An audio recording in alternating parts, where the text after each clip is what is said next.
Corporación Miles y Sube la Radio presentan el podcast de Miles, conducido por Rafaela Di Girolamo. Hola y bienvenidas a un nuevo capítulo del podcast de Miles. Ya al ir finalizando nuestros grandes capítulos, estas conversaciones que hemos tenido con grandes mujeres, con grandes feministas. Hoy nos toca un tema en el cual yo poco he indagado y he trabajado, por lo tanto para mí es una curiosidad maravillosa desde donde se gesta la fertilidad de un proyecto como este. No solamente porque es transversal a toda la humanidad y a todas las mujeres, sino que claramente por tanto mi experiencia personal como familiar en relación a lo que es el menstruar, la menarquia, la regla, en relación a todas las paradigmas y mitos que se asocian a la personalidad de la mujer en relación a su menstruación, o cómo las mujeres también integran este espacio que a veces llaman enfermedad, tantas cosas que se han ido asociando por falta de educación a un tema que tiene que ver con el sangrar, con un tema natural, con un olor increíble y un espacio que entre mayor me he puesto, más me gusta y más he aprendido a desearla. Bueno, ahí les voy a ir contando mi experiencia después mientras hablamos con nuestra invitada de hoy, que aparte quiero decir, es mi socia en la Agenda Feminista 2020. Ella es Miss Octubre, Erika Irusta, y yo soy Miss Noviembre. Somos compañera de Agenda Feminista de este año. Ustedes, bienvenida, Erika Irusta. Muchas gracias, Erika, por estar acá. Bienvenida.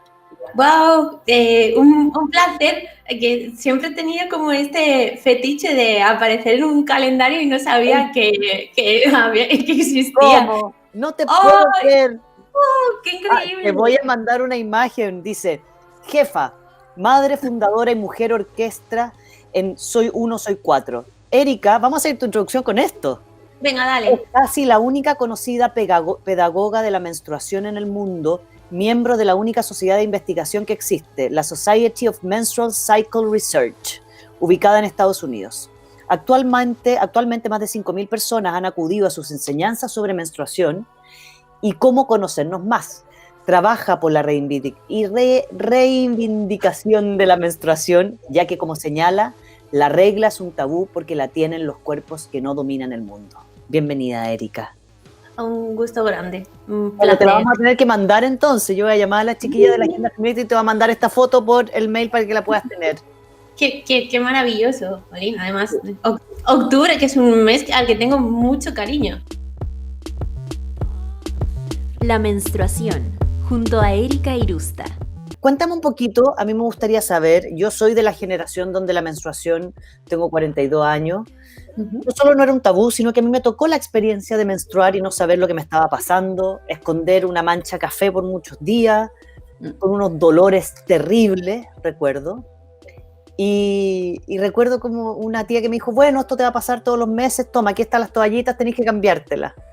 Me acuerdo que yo estaba de vacaciones con esa misma tía y al mes siguiente me retó y me dijo, no hay toallitas. Y dije, ¿cómo? Pero si me la cambié cada vez que fui al baño a hacer pipí. Me decía, pero ¿cómo? No te la puedes cambiar cada vez. Entonces yo lo usaba como confort y la botaba, el confort y la botaba. Esa fue mi experiencia con las toallitas higiénicas. Y mucho dolor, pero ahora de mayor, de verdad, que casi pierdo la menstruación por un problema que tuve. La amo profundamente, la huelo, la trabajo. Le digo, qué pérdida de tiempo, me da mucho miedo perderla ahora que la reconozco en mi cuerpo. ¿Cómo fue este camino para ti, Erika? Cuéntanos un poquito cómo llegas, ¿no?, a este tópico. A ver, tú y yo no nos llevamos muchos años de diferencia, tengo 37, así que también vengo... Es que tengo un gran pacto con la señora Satanás, así que... Pero sí que yo también lo viví en esta parte cultural judeocristiana que está tan marcada en esta España católica colonialista de Chile. Vosotros habéis padecido lo que es el tufo y el dolor de la Inquisición, y aquí todavía sigue estando, o sea, nos atraviesa todos los cuerpos. Estamos marcadas por nuestra cultura en la forma en la que nos relacionamos con nuestro propio cuerpo. que en realidad es un cuerpo impropio, porque es el único cuerpo sobre el que se legisla y de eso vosotras sabéis muchísimo con vuestro proyecto, ¿no? Pero yo llegué al tema de la menstruación, digamos que yo de adolescente me pasaba que cuando yo nací, mi madre, por una mala praxis, le quitaron el útero nada más yo nacer, casi se muere, y ella tenía 20 años. Entonces, claro, mi madre no ha vuelto a tener la menstruación nunca más.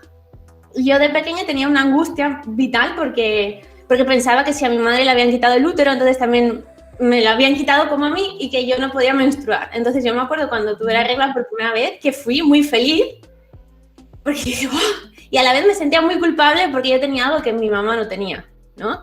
Entonces digamos que tengo largas horas de terapia con esto de la menstruación y creo que es una de las maneras en las que he utilizado para hacer cierta catarsis y entender un poco el mundo es a través de cómo nos desposeen de nuestros cuerpos y cómo se hace a través del relato. O sea, yo me expreso muchísimo a través de la palabra, sobre todo palabra escrita, y siempre me ha interesado mucho ver cómo las cosas que nos cuentan y sobre todo las cosas que no nos cuentan de nosotras y desde dónde somos contadas es lo que marca la manera en la que nos relacionamos y vivimos nuestro cuerpo, nuestra corporalidad y nuestras propias experiencias, ¿no? Entonces, todo esto llegó cuando yo estaba trabajando con una comadrona e hicimos un proyecto. Yo trabajaba como doula y acompañaba a mujeres que estaban en el embarazo y demás, ¿no? Y me satisfacía, pero me sentía muy fuera de lugar porque yo soy muy de trabajar desde la experiencia. Y claro, yo no era mamá, entonces me quedé embarazada, tuve una pérdida y entonces estuve como una loca buscando cuándo me quedaba embarazada, cómo me podía quedar embarazada, ¿no? Y ahí recuerdo que fui a internet, estuve buscando y resulta que yo pensaba que no, éramos fértiles todo el ciclo, ¿no? Porque por eso me estuve tomando la píldora durante casi toda mi vida hasta entonces, ¿no? Y resulta que no, que era entre 2 y 6 días, ¿no? La ventana fértil y tal, o sea, bueno, claro. Menos de 6 días, en verdad son 24, 48 horas. Y era como no me lo puedo creer, me han estado engañando, yo que no quería ser tratada otra vez como mi mamá, con todo lo que le habían hecho, ¿no? Le habían hecho. Entonces yo que me creía muy superada, yo que siempre he sido una de los chicos, a mí que las mujeres siempre me han caído mal y sus hormonas me parecían lo peor del mundo porque eran tan volátiles y tan inseguras y no se necesitaba feminismo, se necesitaba crecer, ¿no? Entonces claro. Sí, esa era yo. Entonces, no era por sororidad ni mucho menos, era porque era adulta y conocer. Sí, por esta cosa de decir... lo que hace falta es echarle huevos a la vida, ¿no? Es como... hacerse cargo y ir para adelante. Y te crees que tú no eres como las demás, ¿no? Es como este cuento tan cruel que nos contamos muchas de si yo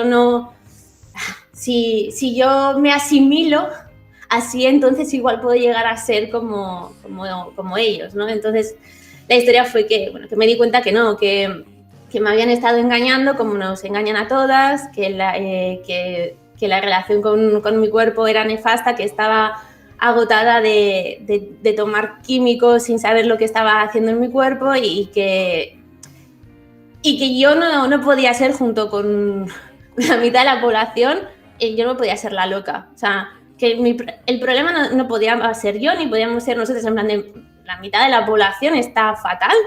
O sea, esto no puede ser, ¿no? Entonces, bueno, pues empecé a enfocar las cosas desde otros puntos, desde la pedagogía, que es mi trabajo, ¿no? Okay.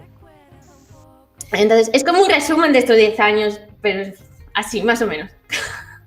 ¿Y dónde aparece una frase que leí por ahí, donde pones la menstruación en un espacio cultural, una lucha política y social, y la describes como un concepto que es algo no necesariamente natural? Sí, en el libro de Yo Menstruo, que es un manifiesto político, lo que quería atraer, que es la parte de mi trabajo, es que menstruar es político. O sea, evidentemente es un hecho fisiológico, pero es que el problema no es el proceso fisiológico de menstruar, sino es quién menstrua en esta sociedad y cómo se ha creado el relato de la experiencia menstrual. O sea, las personas que menstruamos ni hemos organizado el mundo, ni hemos organizado los horarios, ni hemos organizado la jornada laboral, ni hemos organizado quién entra, quién sale, quién cobra más, quién cobra menos. La menstruación y el hecho menstrual se ha utilizado siempre a lo largo de la historia como herramienta política. Uh-huh.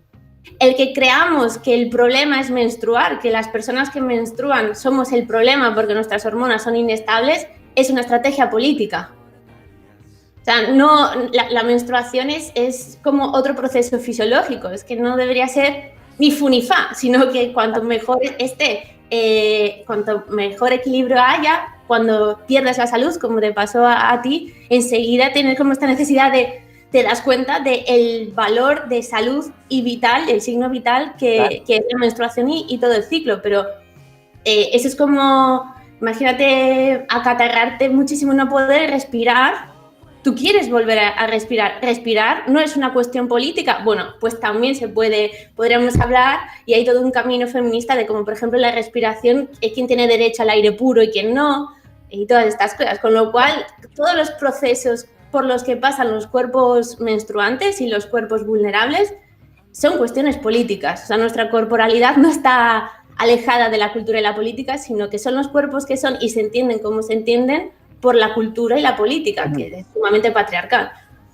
Y también por el poder, ¿no? Cuando de alguna forma el patriarcado decide también que la menstruación va a determinarte de niña a mujer, es un paso como de una etapa, donde finalmente el ser mujer, al parecer, solamente implica el poder procrear, ¿no? Sí, sí. Desde ahí me imagino que hay una instancia donde hay que resignificar todas estas frases que limitan mucho la posibilidad de que la identidad de una niña se desarrolle de manera natural o acorde en relación a su entorno, a lo que desea, y no esta exigencia de imponerse, el transformarse en una mujer que implica ser adulta, por lo implica un cuerpo que está dispuesto para otra cosa, que no es tu propio placer, sino que es engendrar, ¿no? Claro, y es que además es en el primer capítulo del libro que hablo sobre los mitos, uno de estos es lo de que menstruar te hace mujer. O sea, evidentemente existen mujeres que no menstruan y personas que menstruan que no son mujeres. Ese es el primer punto. Claro. Pero especialmente si tú tienes a una criatura que se identifica con ser una niña y que menstrua, cuando tú le dices ya eres una mujer, es muy consciente que es una losa, porque ser mujer en esta sociedad significa poder acabar muerta o poder acabar violada. Y créeme, nadie quiere ser una mujer. Es normal cuando dicen, pero es que las niñas dicen, ay, es que no quiero ser una mujer y se avergüenzan. No van a tener miedo si ser mujer es muy peligroso. O sea, tenemos que ver que nuestra menstruación y nuestros procesos químicos y fisiológicos no pueden relacionarse con nuestra identidad. De hecho, la identidad es fluida, es líquida. O sea, hay tantas posibilidades, hay tantas... De hecho, es que no cambias. Muchas mujeres que menstruan han pasado auténtico dolor por decir, es que mi papá me trataba de una manera, supo que menstruaba y la relación cambió totalmente. O claro, de la forma en la que vestía o los juegos que me dejaban jugar, ¿no?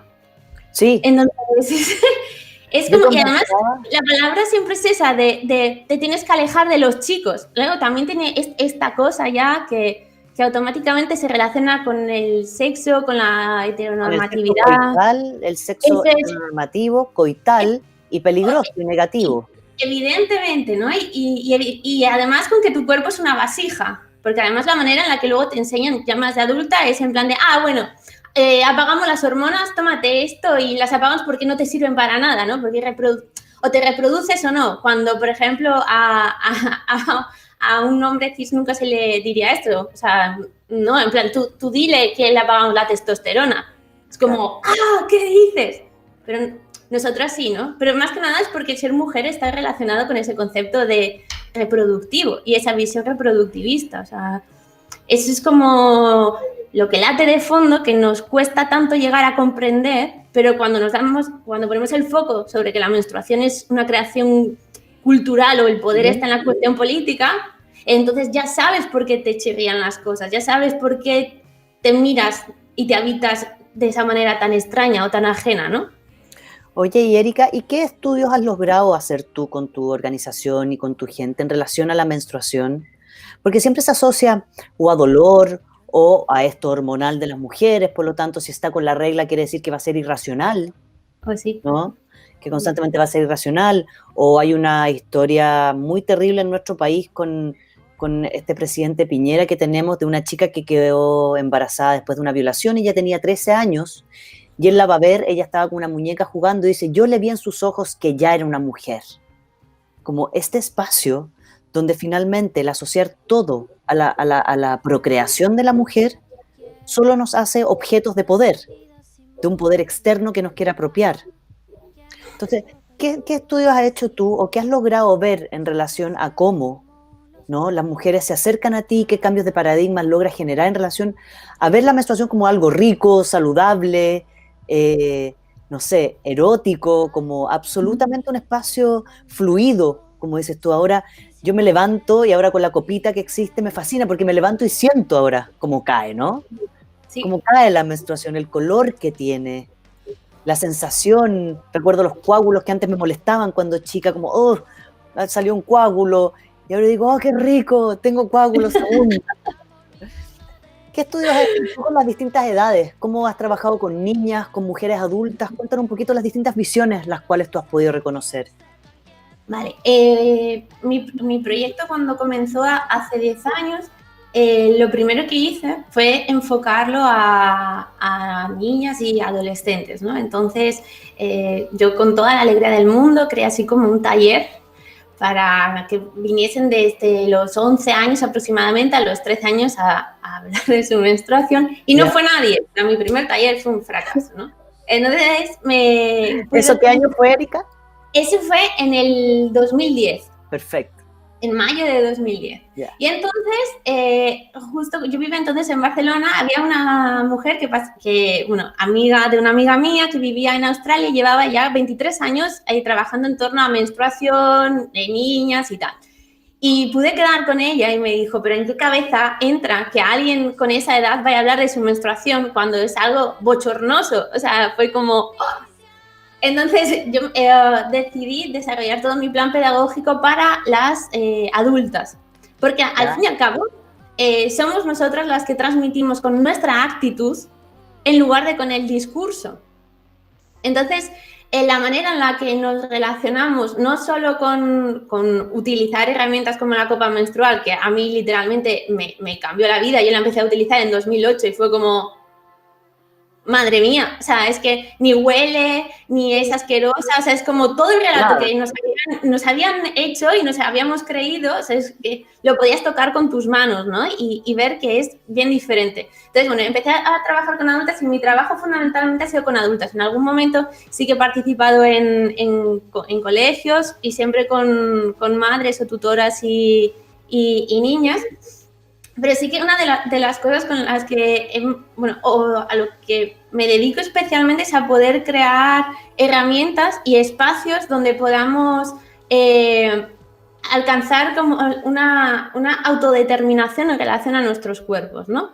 Poder hacer como un acompañamiento de emancipatorio. O sea, yo me baso mucho en las pedagogías libertarias de Freire. Entonces, para mí, mi trabajo... es acompañar a esta emancipación reconociendo la interdependencia que hay, ¿no? Entonces, la cuestión de herramientas para que podamos comprender, por ejemplo, que no es solo la menstruación, sino cada una de las fases y los cambios que tenemos. El poder... O sea, yo me acuerdo que cuando empecé no existía una explicación científica clara que relacionase... como la arquetipia que se estaba empezando a crear, por ejemplo, con Miranda Gray, que empezaba a dar algunas nociones de diferentes arquetipos, no existía una visión científica de hormonalmente qué estaba pasando. Entonces, yo me dediqué a poder... Un ciclo real, digamos, un ciclo claro, o sea, real. ¿Qué es lo que está pasando químicamente? Porque yo me preguntaba, vale, pero ¿qué es lo que pasa químicamente? O sea, ¿por qué mi cerebro y mi cuerpo reaccionan de estas maneras, ¿no? Entonces, sí que una de las cosas que conseguí hacer fue dar una respuesta científica a esta creación arquetípica que es didáctica, o sea, en plan de, pues ahora estás en la fase ovulatoria y en la fase ovulatoria tienes esta serie de características. Bueno, pues más o menos existen porque químicamente el cerebro funciona así y pasa por este tipo de cosas. Entonces, en lo que más me he especializado es crear espacios donde nos sintamos seguras y en confianza para poder investigar nosotras mismas y reivindicar que existan investigaciones desde los estados y que exista el derecho a reconocer, por ejemplo, que la menstruación no ha de doler, que si duele es porque hay un problema que se ha de investigar y ver qué circunstancias de nuestro entorno generan ese dolor. O sea, la menstruación que cursa con dolor tiene un nombre propio, se llama dismenorrea. No podemos entender que la menstruación ha de cursar con dolor. Si la pensamos así, es porque existe un relato que pesa sobre todas nosotras, que es la Biblia y es el Génesis. El versículo creo que es el 3:16.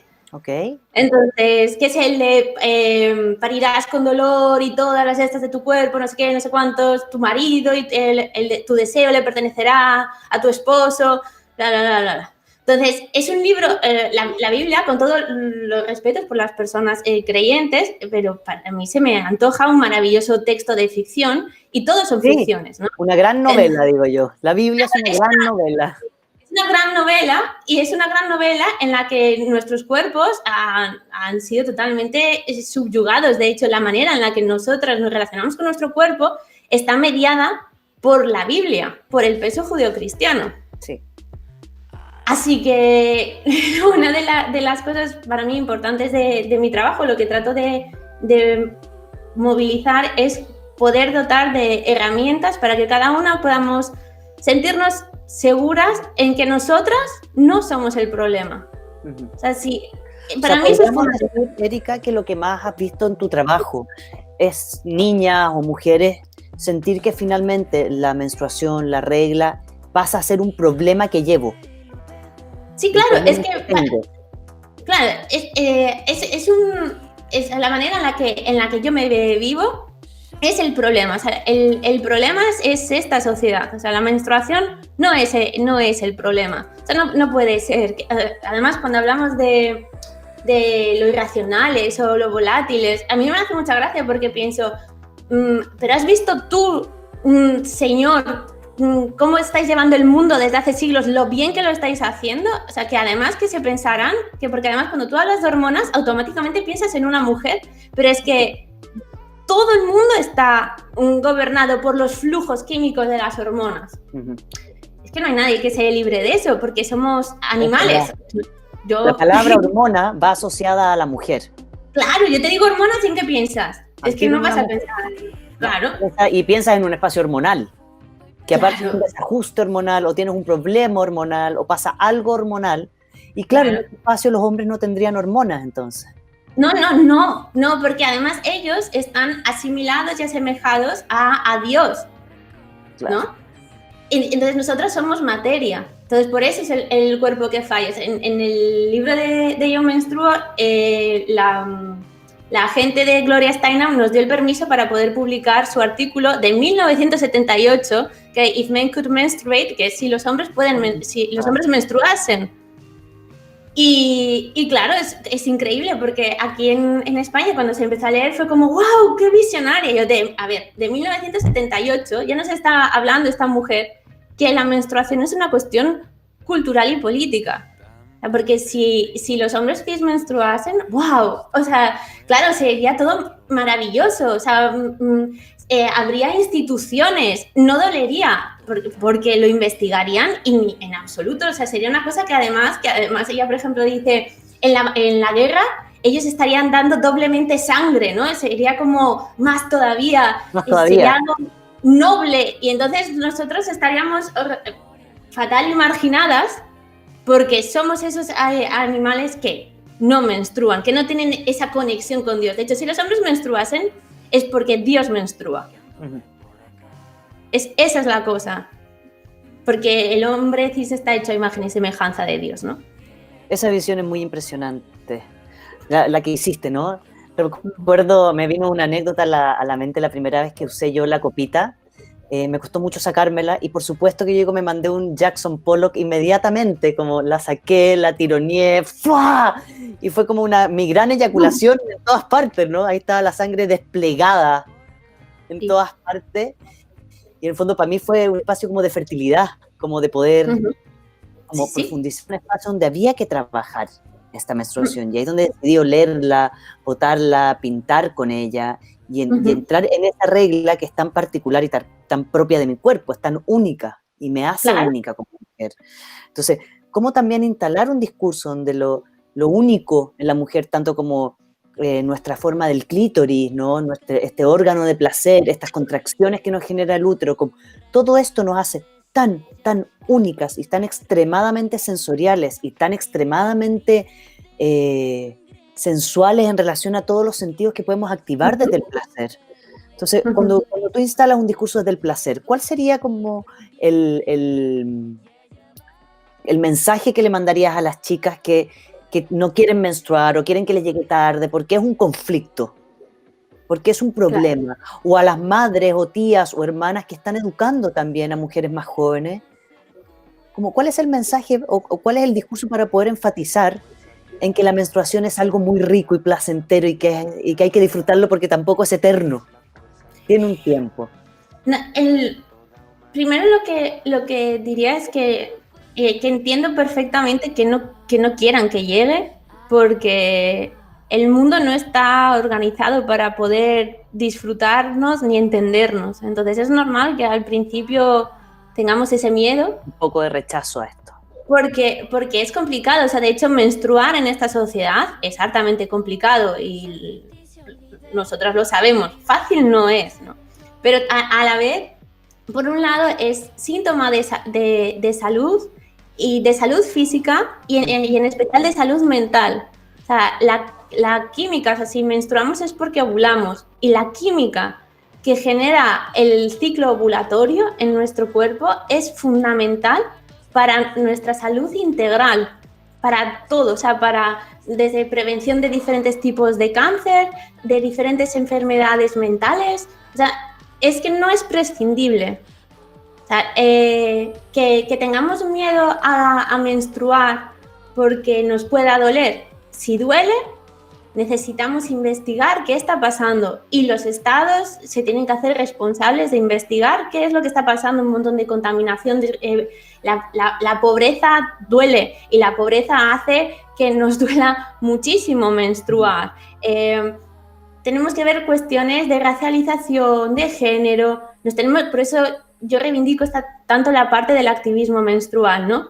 Porque si le duele a una, nos duele a todas. Entonces tenemos que entender esto, tenemos que entender que es toda una aventura, que es una aventura que está por descubrir de una manera en la que nosotros podamos ser las protagonistas, porque no hemos sido las protagonistas de nuestra experiencia menstrual, porque nos han contado cómo es, pero no se parece en nada a la experiencia que tenemos. Creo que muchas veces la vivimos con auténtico rechazo porque suceden cosas que no sabes nombrar, porque no tienes las palabras y porque te han dicho que tienes que vivirlo de una manera cuando tú la estás viviendo de otra. O sea, no tenemos el permiso para vivir las experiencias de nuestro propio cuerpo. Esto es un nivel de crueldad que creo que otros cuerpos no tienen, ¿no? Es como un espacio donde en Chile por lo menos le llaman enfermarse. Te enfermaste. Y aparte el tema hormonal, yo tenía una vez di una charla al respecto y decía, claro, supuestamente tenemos una semana previa que estamos hormonales negativamente, la semana de la menstruación y la semana post. Entonces decía, finalmente las mujeres que tenemos una semana donde estamos estables, como una semana tratable. El condicionamiento de la personalidad de la mujer hacia los ciclos de menstruales, siento que yo es un espacio que está asociado desde la ignorancia a esto que dices tú, como la menstruación es política, la sexualidad es política, mi cuerpo es político. Sí, es que no es que nuestras hormonas esté mal o que justo en plan de la semana antes de menstruar estás intratable. Mira, no es que yo esté intratable, es que las necesidades que yo tengo, es cuando te das cuenta de que las necesidades que tenemos en absoluto se ven cubiertas por este sistema. O sea, si tú tienes la triple jornada laboral, si tienes una situación de precariedad increíble, si te tienes que hacer cargo de los cuidados del trabajo, estás mal pagada, si llegas a estar pagada, tienes una relación horrorosa, tu relación con el cuerpo, todas estas cosas, cuando llega un momento en el que químicamente se da una situación concreta que además suele estar afectada por todo este estrés, ¿vale? Que en sí no deberíamos sentirnos mal, sino que si nos sentimos mal es porque se evidencia que todo alrededor está teniendo una toxicidad increíble. De hecho, nuestro ciclo menstrual nos evidencia lo intoxicadas y contaminadas que vivimos y lo maltratadas que vivimos. O sea, es un signo vital que es como tomarse la tensión arterial, que nos está diciendo, este sistema patriarcal deja huella en tu cuerpo y está dejando una huella de dolor, de toxicidad, de contaminación. Fijaos si es importante. Hermoso, Erika. Con esas palabras finales te voy a dejar. Te voy a agradecer haber compartido con nosotros acá, con todas las chicas que nos escuchan y todas las chicas que van a poder repetir este podcast, entrar en tu página, leer tus libros y ser parte de todo este proceso, y uno de los procesos más tan importantes en este cambio que estamos haciendo de paradigmas culturales, en plus de que las mujeres podamos ser más seguras y más felices. Así que muchas gracias, Erika, por estar con nosotras. Un placer gigante. Gracias. A vosotras. Soy tan ciega como los que gritan.